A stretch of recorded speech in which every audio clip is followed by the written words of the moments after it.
मेरा नाम है हरिया, मैं काम करता हूँ बहुत बढ़िया, खाता हूँ खाना और रोज गाता हूँ गाना। अरे यार, आज तो बहुत देर हो गई। इस खतरनाक जंगल को देखकर तो मेरे हाथ पैर ठंडे हो गए हैं। अगर मैं वक्त पर गांव नहीं पहुंचा तो मालिक बहुत नाराज हो जाएंगे। तभी हरिया को एक आवाज सुनाई देती है। सुनिए हरु जी। अरे, ये आवाज किसने दी?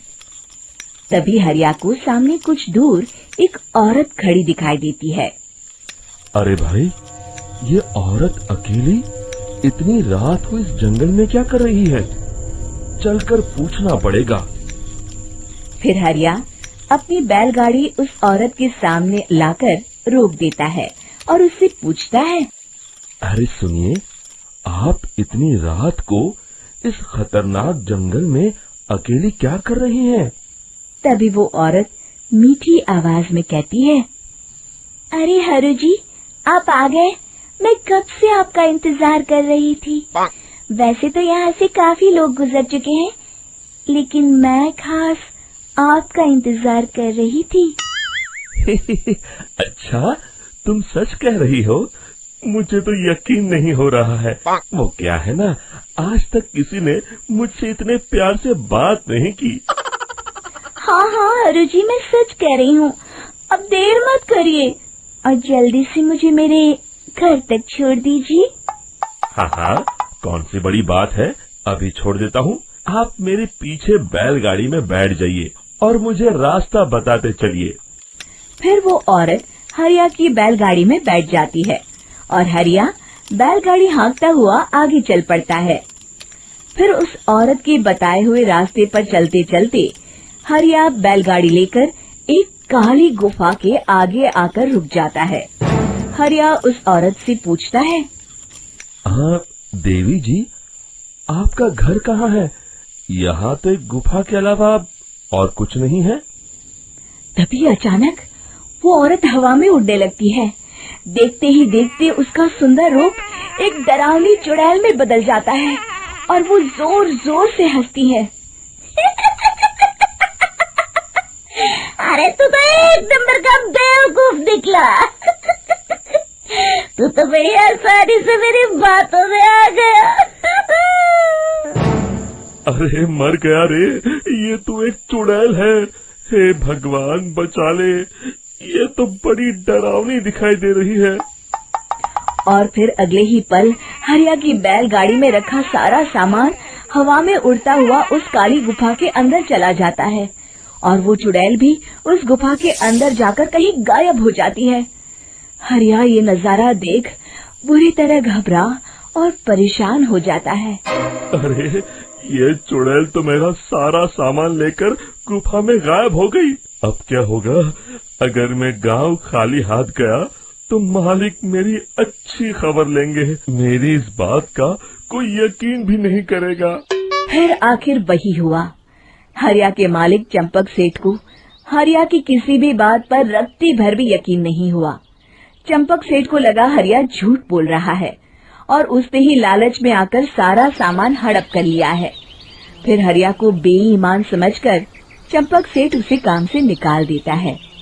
अगले दिन अपनी दुकान में परेशान बैठा चंपक सेठ गुस्से में बड़बड़ाता है। अरे, दुकान में तो सामान बिल्कुल भी नहीं है। अब मुझे ही शहर जाकर सामान लाना होगा। फिर वो अपनी बैलगाड़ी लेकर शहर चला जाता है। शहर से सामान लेकर जब चंपक सेठ वापस गांव लौट रहा होता है, तभी उसे एक आवाज सुनाई देती है। चंपक जी, ओ चंपक जी। अरे, ये तो कोई मेरा नाम लेकर मुझे पुकार रहा है। फिर उस रास्ते में वही औरत खड़ी दिखाई देती है।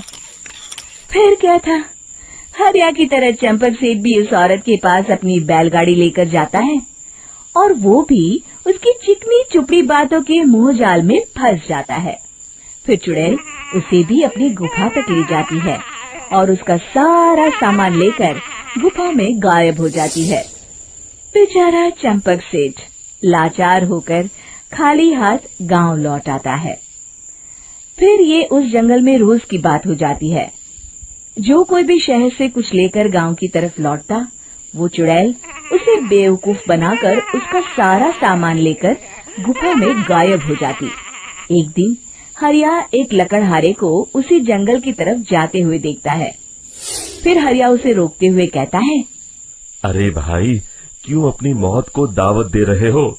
मेरी बात मानो, आगे जंगल में मत जाओ, वहाँ एक बड़ी भयानक चुड़ैल रहती है। लकड़हारा हरिया की बातों को नजरअंदाज करते हुए कहता है, अरे भाई, मुझे पहले ही बहुत देर हो चुकी है, मुझे जाने दो भाई। शाम तक लकड़ियाँ काट कर शहर के बाजार में बेचना है। तुम अपनी ये कहानी किसी फुर्सत में बैठे इंसान को सुनाओ, मैं तो चला।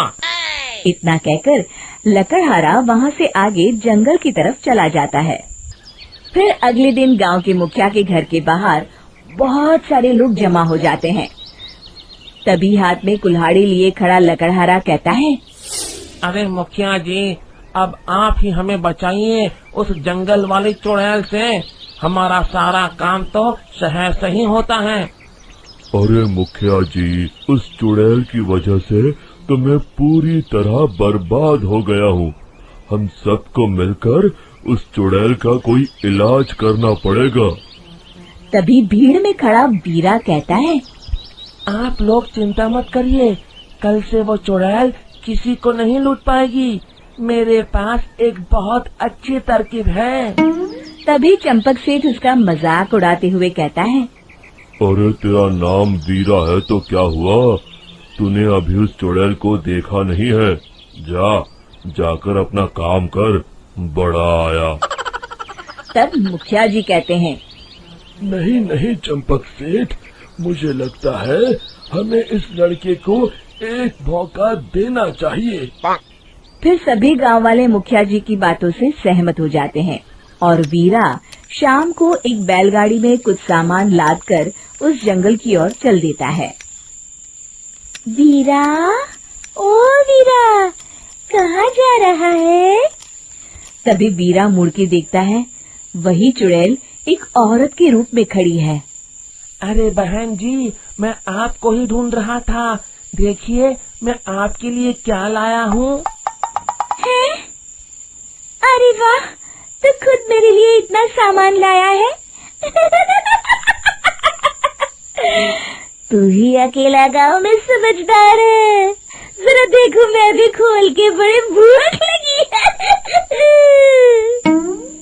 जैसे ही चुड़ैल उस सामान पर से कपड़ा हटाती है, एक भगवान शिव की तेज रोशनी उसके अंदर मूर्ति से निकलती है और चुड़ैल अपने असली रूप में आकर जलने लगती है। अरे मैं जल रही हूँ, बचाओ! बचाओ! ओम नमः शिवाय, मर गई मैं! देखते ही देखते वो चुड़ैल राख के साथ उड़ जाती है और सभी गांव वाले भी वहां जाते हैं। शिक्षा बुराई पे सदा अच्छाई की ही जीत होती है।